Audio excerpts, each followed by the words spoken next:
النهارده هنعمل مع بعض ايس كريم بدون كريم شانتيه وبدون نشا وبدون كريمة خفق، بدون اي حاجة، هو اللبن بس. وهنضيف مكون سحري هيحول اللبن للمنظر اللي انتوا شايفينه ده. تابع الفيديو للنهاية وما تنسنيش لو الفيديو عجبكم ادعمونا بلايك واشتراك في القناة لو انت اول مرة تشوفي قناتي. ادعمونا بالاشتراك فيها. وتعالوا بقى هوريكم طريقة تشكيل جديدة جدا وطرق مبتكرة لو انت ما عندكيش ادوات تشكلي بيها. هوريكي ازاي بمنتهى السهولة. الوصفة النهاردة اقتصادية 100%. بمنتهى البساطة هنعمله بمكون حصري ولأول مرة على السوشيال ميديا كلها بطعم الجاهز. بص بقى، عندي هنا اول حاجة اللبن طالع من التلاجة، وعندي وش اللبن. كلنا بنجيب اللبن وبنجمع الوش بتاعه. انا ده وش لبن مجمعه عندي في العلبة. عايزه اقول لكم ان اللبن اللي في الازازه ده هو ده الوش بتاعه. طبعا جمعته، حبيته عبيته في ازايز، وده الوش بتاعه. الوش طالع من التلاجة واللبن كمان كان مركون في التلاجة. مش هدف حاجه، عايزه كل حاجه بسقعيتها كده زي ما انتم شايفين. هحط مبدئيا كده اول حاجه كوبايتين من اللبن، وهاجي بقى بعد كده هحط لهم معايا كوبايه سكر. السكر على حسب الذوق. انا هنا هحط نص كوبايه بس. ركزي في الوصفه علشان خاطر تاخديها بالظبط. هنحط فانيليا لاننا هنعمل ايس كريم فانيليا، فهنحط شويه فانيليا في البدايه كده وما تكتريش عشان دي الفانيليا اللي انا مستخدماها فانيليا خام. هضرب كده السكر عشان السكر انا استخدمت سكر حبيبات، انا استخدمت نص الكوبايه بس. على حسب ذوقك، حابه اكتر من كده زودي، بس انا معايا كوبايه سكر حبيبات عادي جدا. هبتدي اتاكد ان السكر داب خالص وادوق بقى في المرحله دي اشوف سكره مظبوط ولا لا. كان سكره تمام جدا. هبتدي بقى انزل بمعلقتين كبار من وش اللبن.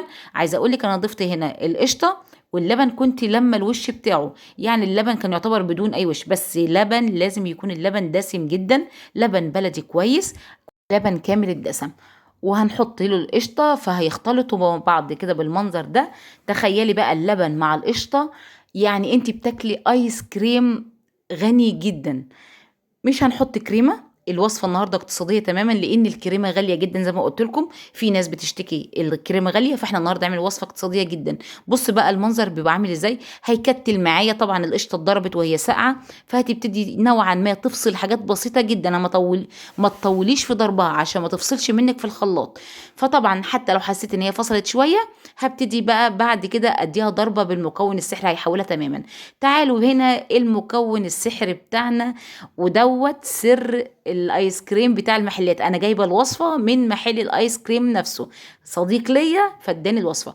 اسمه مثبت هندي، اسمه مثبت هندي، ركزي فيه. هتلاقيه متوفر عند محلات المستلزمات الحلواني. مش متوفر اسالي اي حد بيعمل ايس كريم تقدري تجيبيه منين. هو الحمد لله هو صديق بصراحه ليا فقال لي الوصفه والطريقه. تمام. هاخده منه معلقه كبيره. انا حطيت معلقه اكل. عايزه اقول لك بص ركزي في القوام هيتحول 180 درجه. بص القوام هو عامل ازاي، شبه المهلبيه، بس هو مش مهلبيه، مش طعم المهلبيه خالص. هو اقرب شيء للايس كريم اللي بتشتريه من بره. بص القوام فيه مطه حلوه ازاي. شوفي ركزي في الوصفه عامله معاكي ازاي. وصفه حصريه، انا بصراحة مبسوطة منها جدا ومبسوطة من نتيجتها. يعني انا اتبسطت جدا. هو فكر، يعني انا سألته على الوصفة بيعملوا ازاي لان طعمه فعلا عجبني جدا عنده. فاداني بصراحة. وكمان عايزة اقولك ان الشوية اللي انا اشتريتهم دول ب5 جنيه. الشوية اللي انا اشتريتهم دول ب5 جنيه بس. عملت منهم مرة قبل كده وفاضل معايا كمان يعمل كمان مرة، يعني ب5 جنيه هتعملي منه 3 مرات.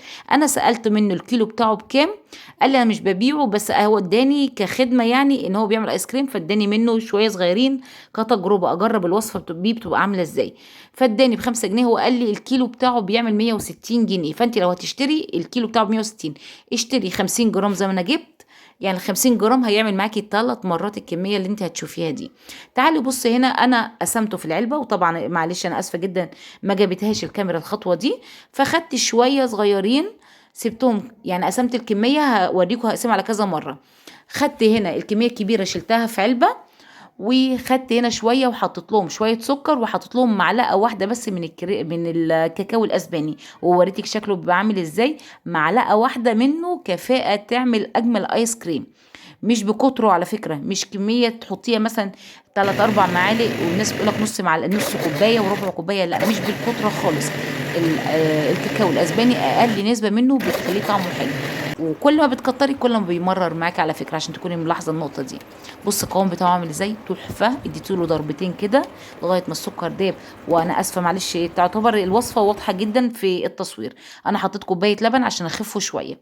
تعالوا بقى هنا هنعمل ايس كريم فراوله.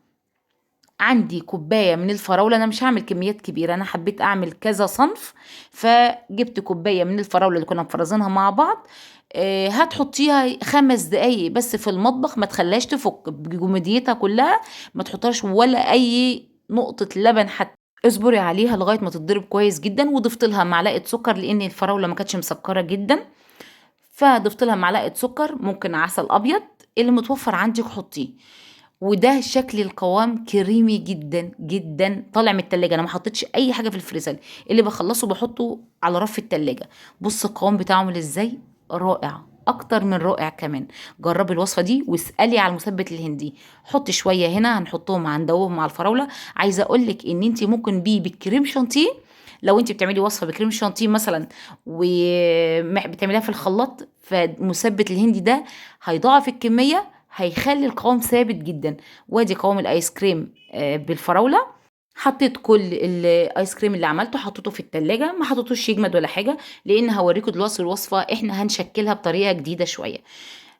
عندك قوالب للايس كريم خير وبركه، ما عندكيش الجيش بيقول اتصرف. فاحنا هنستخدم ايه؟ عندنا العلب دي رخيصه جدا جدا، من محلات اللي هي بتاعت الادوات المنزليه، اللي هي المحلات اللي بتبيع الورق الفوم والالومنيوم والكلام ده كله. رخيصه جدا. يا كوبايات، بس حاولي تجيبي كوبايات صغيره شويه اصغر من دي. وعندي هنا العصيان هتجيبيها من الصيدليه اللي هي بتاعت الايس كريم. الواحده منها بنص جنيه، انا جاي العشرة ب5 جنيه. وعندي هنا شويه شوكولاته ابيض على شوكولاته غامقه. هتبتدي تدوبيها في الميكرويف على مثلا، خدت معايا دقيقه كامله تسيحه. انا ما استخدمتش كميه كبيره، انا استخدمت يعني حاجات بسيطه. وخدي بالك انا سحتها في الميكرويف، اقول لك سحتها ازاي. 30 ثانيه في 30 ثانيه، في الاخر خدت معايا دقيقه كامله لغايه ما ساحت. بعد ما ساحت حطيت لها اي حاجه، يا معلقه زبده يا معلقتين زيت، يعني نقطتين كده زيت، ما تكتريش زيت، بحيث ان هي ما تمسكش منك بسرعه، ولما تيجي تطلعيها ما تتكسرش معاكي. وهبتدي احط بالطريقه اللي انتوا شايفينها دي، الفيديو شارح نفسه، وتشكلي بقى بطريقتك.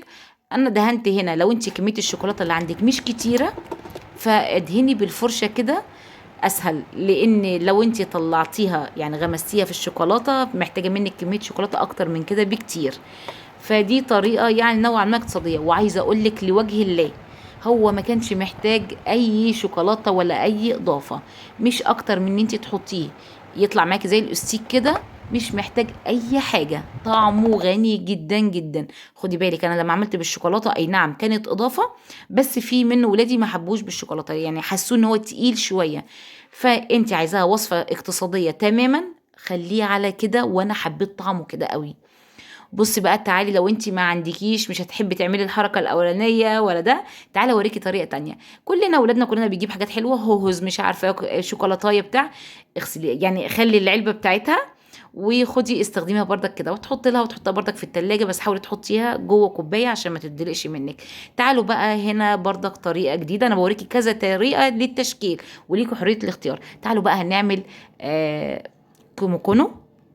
هنعمل كيمو كونو زي ما بنشتريه، يعني على قد كده. بصراحة عملت الطريقة، يعني حاولت ابتكر على قد ما اقدر. فجبت هنا عملت قرطاس من ورق الزبدة، وحطيت جواه البسكوته كده. وجبت بقى الشوكولاته، احنا بنجيبه بقى في حته شوكولاته من تحت كده، الحته اللي عارفينها الحته الاخيره دي اللي ليها طعم تاني دي. فانا حبيت احط شويه شوكولاته وادهنه كله شوكولاته من جوه، بحيث يعني نحاول كده نوعا ما يكون شبه بره. حطيت شويه شوكولاته كده ينزلوا تحت في قعر القرطاس كده، ولفيت عليه ولقيته كده القرطاس عمال يتحرك شمال ويمين. فرحت جايبه نقطه من الشوكولاته تثبته شويه، يسقع كده يبتدي ايه يمسك في بعضه. وحطيته في قلب كوبايه، وهبتدي احط تشكيله الايس كريم. ادينا عملت معاكي الثلاث اصناف، ليكي حريه الاختيار. وانا على فكره هحط لك كل المقادير وكل حاجه واسم المكون اللي حطيته في قلب صندوق الوصف. هنا بقى حطيت على وش الايس كريم شويه شوكولاته كده، وهبتدي بقى اغطيه. كنت طبعا هنا كنت جايبه كيمو، وكان عندي الغطيان بتاعته دي، احتفظت بواحده منهم بحيث ان هو ما يعملش يعني ما غيرش طعمه من الفريزر. وكملت بقيه الوصفه، كل المعيار كله بقيت اعبيه في علب زي ما انتم شايفين. عملت منه الساده وعملت منه بشوكولاته، واللي طلع ساده كان اجمل بكتير واطعم واقتصادي اكتر بكتير واوفر. الناس اللي بتدور على حاجه وصفه اقتصاديه، طبعا التشكيل ده بتاعك انتي تماما. انا هحط كل حاجه في صندوق الوصف. في العنوان عشان توصلي للوصف، العنوان هتلاقي كلمه المزيد، هتدوسي عليها هتلاقي نفسك دخلتي في صندوق الوصف. بصي بقى، تعالي بقى تاني يوم، واسفه هنا التصوير كان سيء جدا وظلمه تماما لان النور كان قاطع، فولادي كانوا ماسكين لي الكشافات. انا كنت عايزه اصور بسرعه قبل ما يبتدي يسيح معايا، وطبعا طلعته من العلب بمنتهى السهوله زي ما انتم شايفين. الفيديو شارح نفسه بسيط جدا. ممكن تحطي مكسرات في قلب الشوكولاته، ممكن تطلعي بلاش الطريقه اللي عملتها بالفرشه. لو انت عندك كميه شوكولاته كبيره ممكن مجرد ما تطلعيه وهو ساقع كده تغمسيه في قلب الشوكولاته. حاولي تدوبيها وتخليها في حاجه تاخد يعني تنزل فيها في قلبها كده، هتطلع معاكي بمنتهى السهوله وتطلع شكل حلو جدا. اكتر من كده كمان التشكيل بتاعك. بصي بقى هنا جربتلك هنا تحفه الساده كمان. وهنا كان عندي قوالب سيليكون يعني بستخدمها في حاجات للولاد، فحبيت اعمل منها شكلين. عملت طبعا، بصي بقى القوالب السيليكون بتطلع شكل الشوكولاته عامل ازاي، لامع وانسيابي يعني عايزه اقول لك حلو جدا، في لمعه خطيره. فلو عندك قوالب سيليكون هتبقى ممتازه، جربي بيها هتبقى تحفه. فانا بصراحه بعد ما عمل لي المنظر ده انا قررت ان انا ادور على الايس كريم، القوالب بتاعت الايس كريم اللي هي الستيك دي السيليكون، تحفه حلوه جدا، بتطلع شكل احلى بكتير من اللي انا عملته. بس لو انت بقى ما عندكيش هتبتدي تتصرفي بالطريقه اللي عملتها. بص بقى هنا الكيمو كونه طالع حلو جدا، طعمه لذيذ قوي. والشكل طبعا بتاع الميكي ماوس ده كان تحفه، يعني كان عايز يتحنط كده مش عايز يتاكل. اتمنى بقى من الناس اللي لسه موجوده معايا في الفيديو لغايه دلوقتي تعمل للفيديو ده مشاركه كتير، كلمه مشاركه تضغط عليها وتعمل له شير بين الناس او مشاركه، بحيث الوصفه توصل لكل الناس وتوصل لاكبر عدد. وما تنسونيش بقى لايك واشتراك في القناه.